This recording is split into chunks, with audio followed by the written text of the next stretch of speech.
My name is Alice Walker, and I am with the U.S. Vote to Gaza, and very happy to be a part of our delegation, which is very soulful and making wonderful sounds, and thank you very much.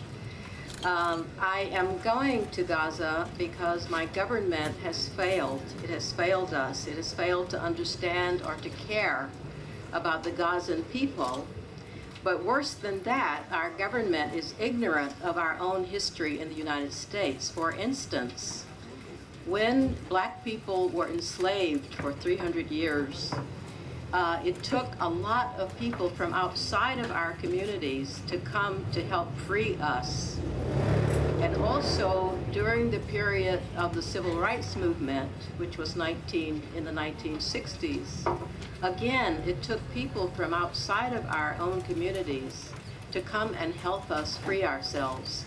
This is a fine tradition of going to people who need us wherever they exist on the planet. This is our responsibility. This is what we are here for as human beings.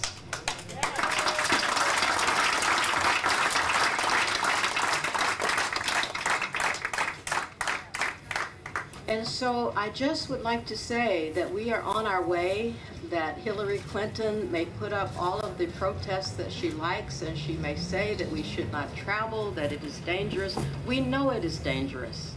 We know, for instance, that climate change is probably just as dangerous as getting on a boat to Gaza, and that people should be paying attention to that too.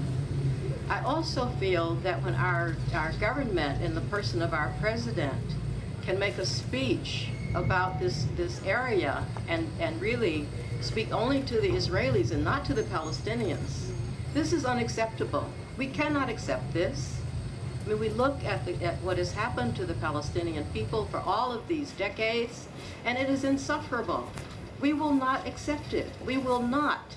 As Americans, with our history of enslavement of people, of segregation, of apartheid, of brutalization, of lynching, we will not accept this. We will not.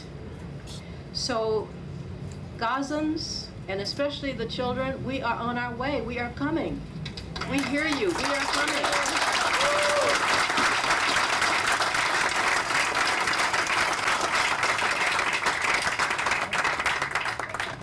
And I look at you in this room, and I realize that this is what, if we have a salvation as humankind, it is in this room. It is the people who have gathered here for what is one of the hardest tasks for us. This situation is one of the hardest on the planet. And it is up to us to try to solve it, to bring some comfort, to bring some light. Because otherwise, what chance do we have with all the other problems? I mean, we now have tornadoes that are a mile wide. There has to be somebody to help take care of things like Gaza so that we will be strong enough to deal with tornadoes, earthquakes, floods. This is our future. This is our present. This is our future. So in a sense, if we work on these issues, that we are beginning to see, I mean, we're freeing ourselves of the myths that have crippled us, but we're beginning to see what is the truth.